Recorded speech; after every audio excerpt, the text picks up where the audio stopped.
Assalamualaikum warahmatullahi wabarakatuh. Alhamdulillah, wassalatu wassalamu ala Rasulillah wa ala alihi wa sahbihi wa mawala. Wala hawla wala quwwata illa billah. Lawina ta'ala wa ta'ala wa ibadah wa istiqadah. Rahasana ta'asuki bi kitabillah wa sunnati rasulih. Wa du'a ila huda wa qadada ta'ala khairu tiba al-ghatihi wa qurbihi wa salabihi subhanahu wa ta'ala. Allahumma la sahla illa ma ja'altahu sahla wa anta taj'alul hazana ila sihla sahla wal 'aqibatu lil muttaqin wa la 'udwana illa 'alal zalimin. Amma ba'du, fa rabbi shrah li sadri wa yassir li amri wahlul 'uqdatam min lisani yafqahu qawli. Bapak Ibu muslimin dan muslimat rahimakumullah, melanjutkan kajian kita masih membahas pada Daulah Umayyah. Pada pertemuan yang lalu kita sudah membahas tentang khalifah ke-6, yaitu Al-Walid bin Abdul Malik bin Marwan, yang durasi kepemimpinannya berlangsung selama sekitar 10 tahun, dan bisa dikatakan bahwasanya di masa Al-Walid ini daerah kekuasaan ataupun tentang luas daripada wilayah Daulah Umayyah itu sudah sangat luas sekali. Ada yang mencapai ke sebagian India, kemudian untuk bagian ke atas sudah masuk ke sebagian Prancis, bahkan untuk di kawasan Afrika, hampir semua kawasan Afrika bagian atas itu telah ditaklukkan oleh kaum muslimin.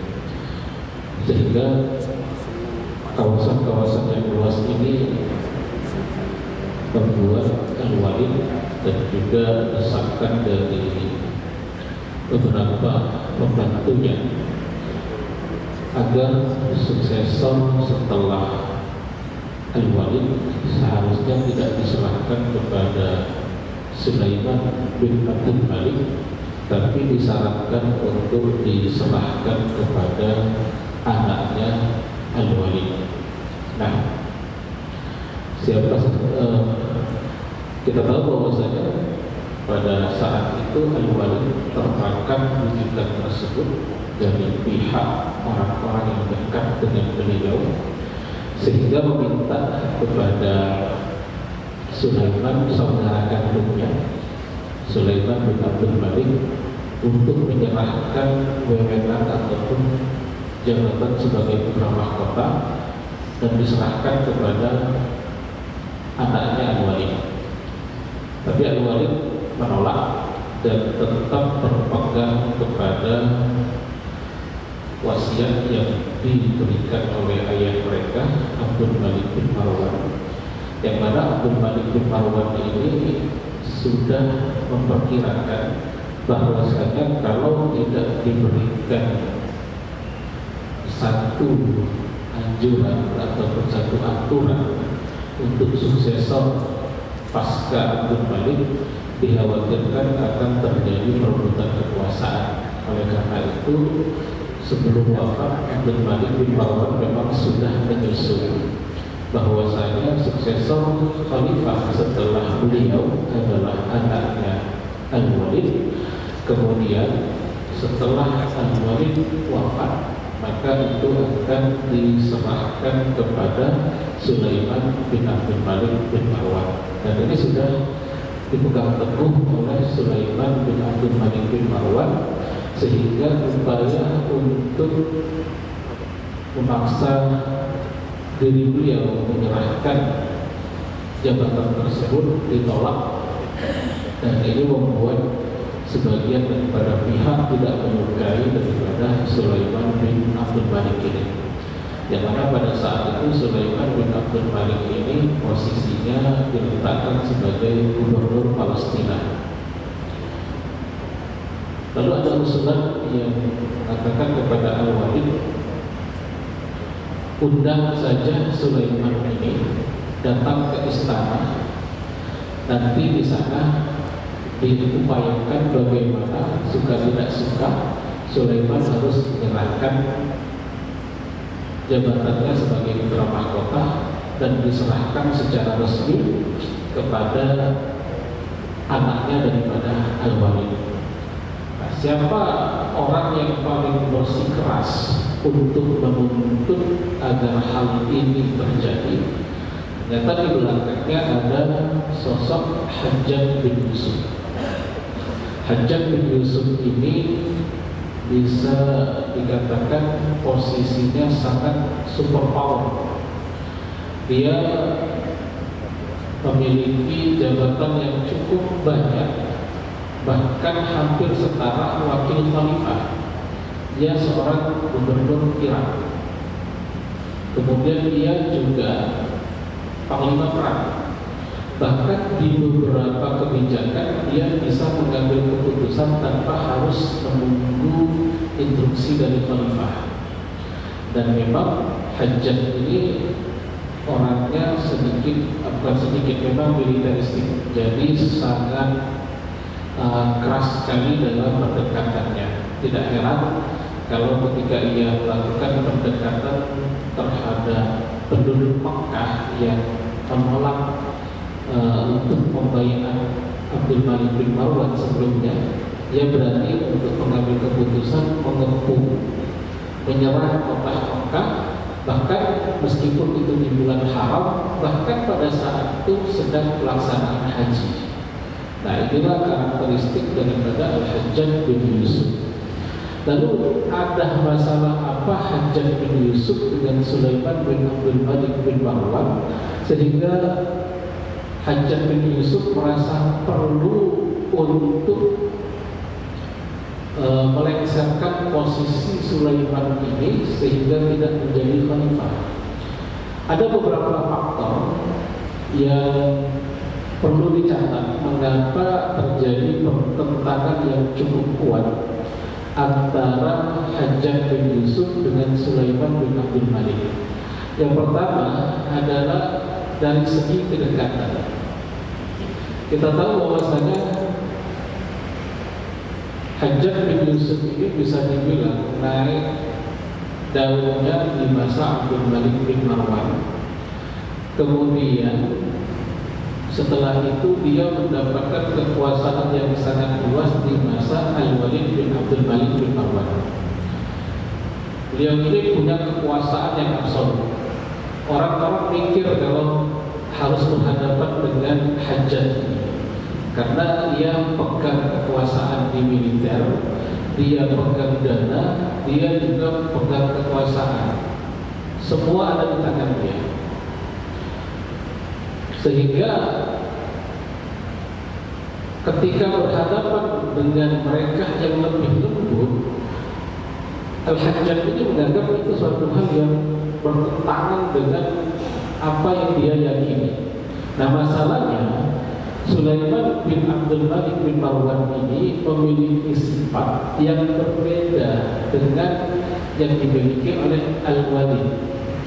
Jika Al-Walid ini bisa dibilang sama saja dengan Al-Hajjaj bin Yusuf, sangat memberikan kekuasaan yang luas kepada Hajjaj bin Yusuf, Sulaiman ini lebih dipengaruhi oleh ulama-ulama Syam, terutama beberapa nama, salah satunya yaitu seorang tabi'in yang bernama Raja' bin Haywan.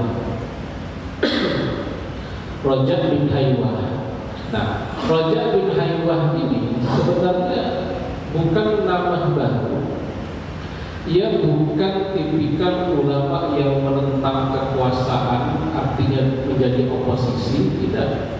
Dia bahkan memiliki kedekatan dengan Abdul Malik bin Marwan. Dia menjadi penasehat sebelumnya Marwan bin Hakam, Abdul Malik bin Marwan. Bahkan dia juga memiliki kedekatan dengan Al-Walid. Namun kedekatan yang paling nampak adalah kedekatan dia dengan Sulaiman. Raja' bin Haywan ini sangat tidak menyukai sikap Hajjaj bin Yusuf yang terlalu berlebihan. Hajjaj bin Yusuf ini orangnya ego.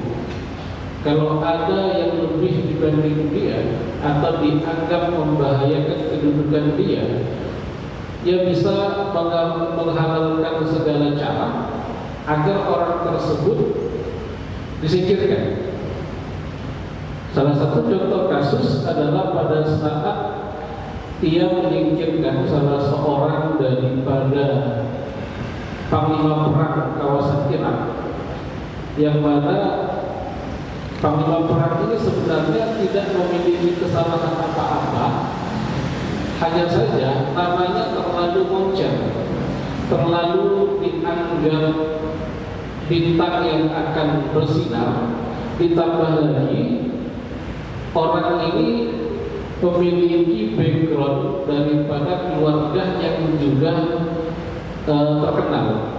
Namanya adalah Yazid bin Al-Muhallab. Bisa dibilang kasus inilah yang menjadi gesekan paling besar antara Hajjaj bin Yusuf dengan Sulaiman bin Abdul Malik. Yazid bin Muhallab ini, ia adalah seorang panglima sekaligus gubernur Khurasan. Nah, ia berasal dari keluarga Al-Muhallab, yang mana keluarganya ini terkenal dengan keberanian, juga memiliki kemampuan militer yang mumpuni. Bahkan kalau kita lihat dalam catatan sejarah, ia adalah salah seorang yang memimpin pasukan dalam menaklukkan kawasan Asia Tengah.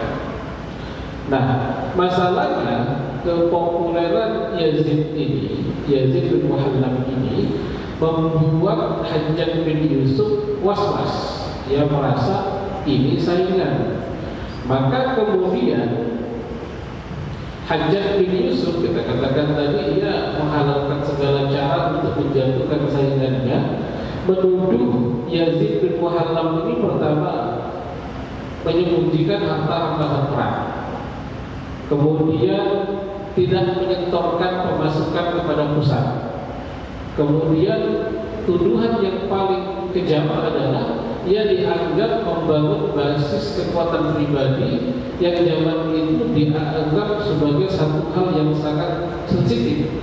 Nah, kita tahu sebelumnya terjadi banyak pemberontakan-pemberontakan yang bermulai dari hal tersebut. Maka kemudian Al-Hajjaj menangkap Yazid ini, dibawa ke Irak. Padahal ini sama-sama gubernur, Pak. Al-Hajjaj ini nangkep, kemudian diinterogasi, dan laporannya itu diterima saja sama Al-Wali. Nah, selama masa interogasi ini dengan tuduhan tadi, Yazid ini disiksa. Seorang panglima perang yang punya jasa menaklukkan kawasan Asia Tengah, plus posisinya juga gubernur, ini bisa diperlakukan seperti ini. Nah, pada saat itu Yazid ini ternyata berhasil melarikan diri, lari ke kawasan Palestina. Palestina saat itu dikuasai oleh Sulaiman bin Abdul Malik bin Marwan.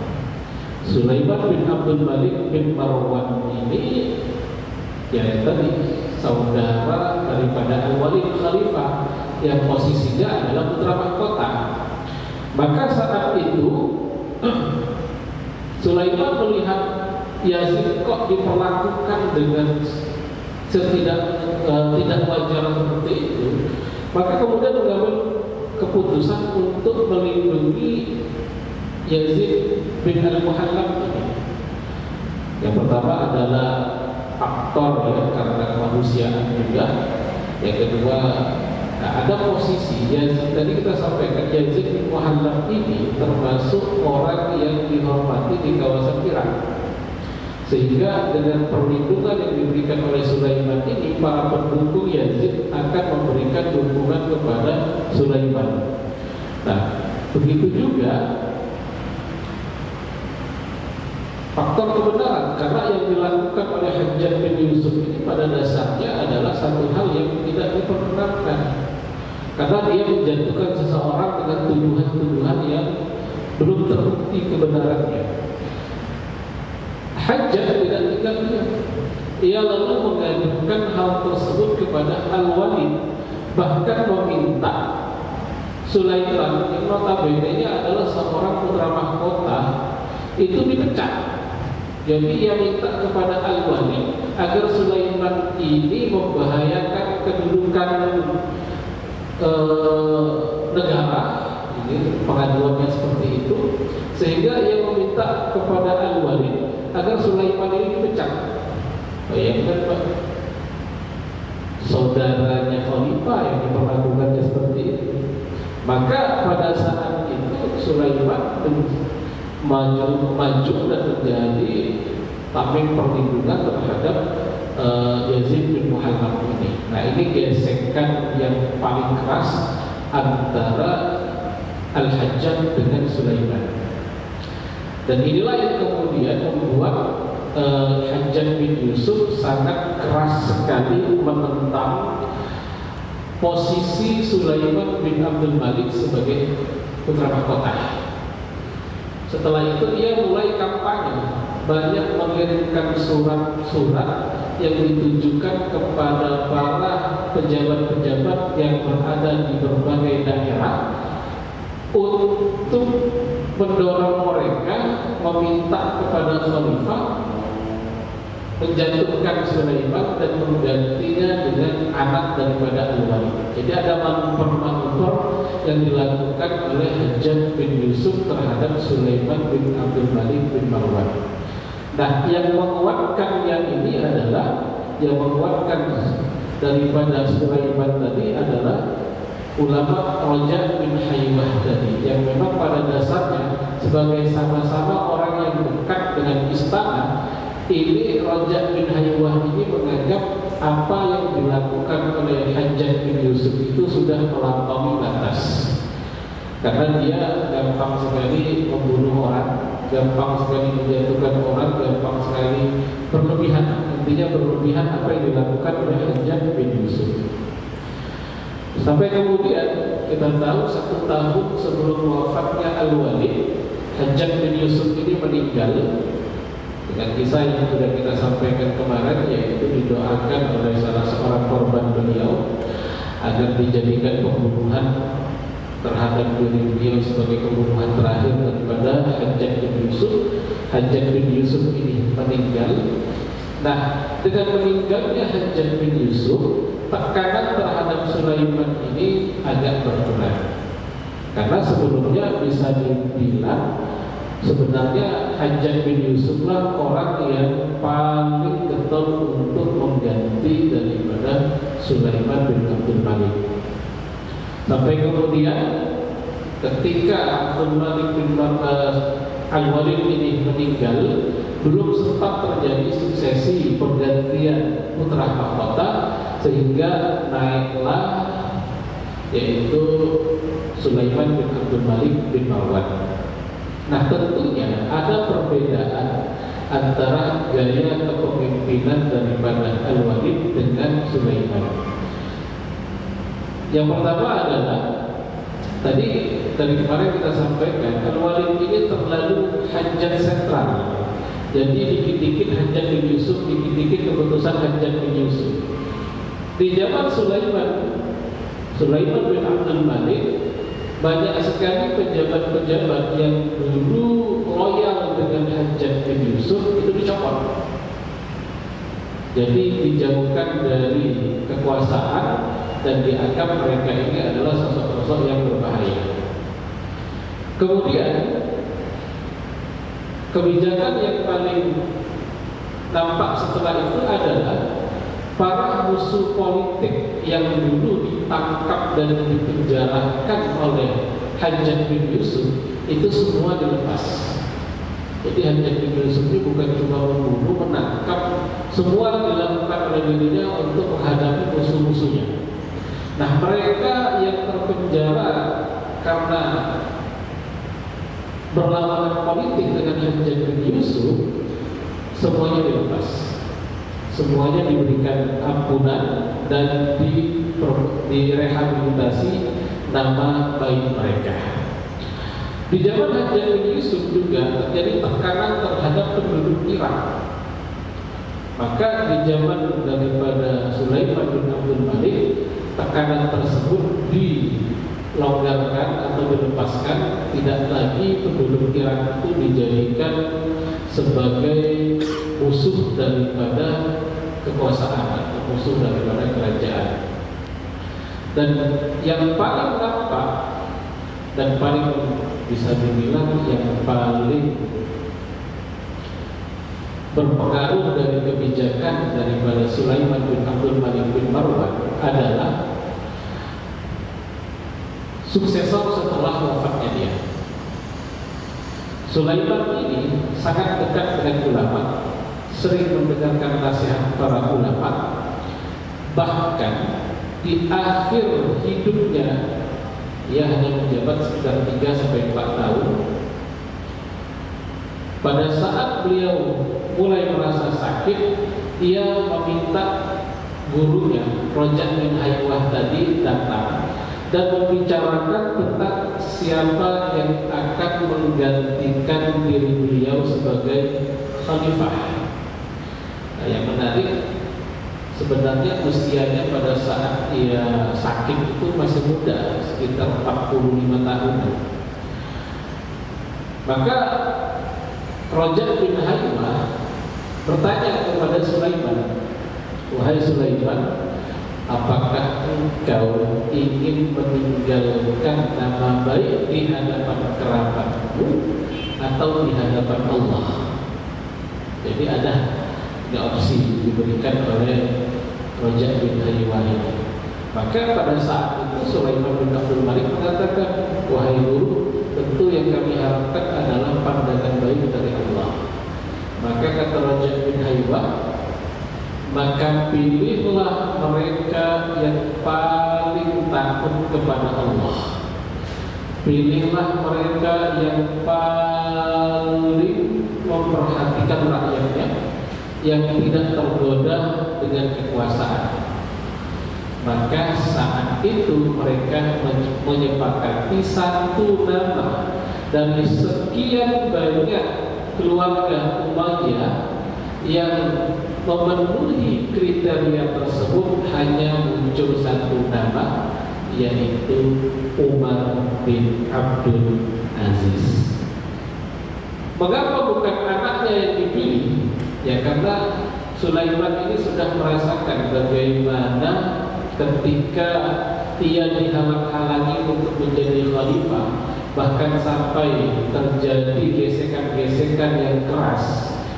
Maka ia menganggap bahwasanya ini tidak boleh dilestarikan. Jadi meskipun bukan anaknya, yang penting adalah siapapun yang layak, yang maju itu adalah yang benar-benar paham, benar-benar takut Allah, maka itulah yang layak maju. Maka kemudian berdasarkan rapat antara dirinya dengan guru-gurunya, ia kemudian memutuskan untuk menuliskan wasiat untuk menunjuk Umar bin Abdul Aziz sebagai khalifah. Umar bin Abdul Aziz bukan anak daripada Sulaiman, bukan, masih saudara jauh. Nah, pada saat Sulaiman wafat, pada saat itu surat itu dipegang oleh Rojak bin Haywah. Setelah upacara pemakaman, akan dibacakan surat wasiat tersebut. Rojak bin Haywah paham bahwasanya kalau ini tidak diambil dulu komitmen, khawatirnya nanti akan terjadi keributan. Maka ia sebelum membacakan surat wasiat dari Sulaiman bin Abdul Malik, ia mengatakan, "Aku meminta kepada kalian untuk membaiat nama yang ada di surat wasiat ini." Maka semuanya membaiat nama tersebut tanpa tahu siapa nama yang disebut. Maka setelah dibacakan, mereka kaget, ternyata bukan anak Sulaiman bin Abdul Malik, bukan saudara kandungnya dan lain sebagainya, tapi ternyata yang muncul adalah nama Umar bin Abdul Aziz. Dan menurut para ulama, jasa terbesar daripada Sulaiman bin Abdul Malik bin Marwan dari masa pemerintahannya adalah ketika dia menunjuk Umar bin Abdul Aziz sebagai khalifah. Dan insya Allah pada pertemuan yang akan datang kita akan mengupas tuntas tentang bagaimana kejayaan Islam di masa Umar bin Abdul Aziz. Sebagai intermezzo, di masa Umar bin Abdul Aziz dikatakan bahwasanya tidak ada serigala yang memangsa hewan ternak. Mengapa? Karena ternyata jangankan makanan manusia, makanan hewan buas yang liar sekalipun telah disediakan oleh Umar bin Abdul Aziz. Jangankan manusia, bahkan hewan pun diperhatikan oleh Umar bin Abdul Aziz. Di masa itu orang keluar dari rumahnya dengan membawa satu baskom emas untuk disedekahkan, berkeliling kota seharian penuh, kembali ke rumahnya sementara emas tersebut sama sekali belum tersalurkan. Mengapa? Karena pada saat itu semua hidup dalam kondisi berkecukupan. Insya Allah akan kita bahas mengapa hal itu bisa terjadi di zaman Umar bin Abdul Aziz. Ini saja yang perlu saya sampaikan. Assalamualaikum warahmatullahi wabarakatuh.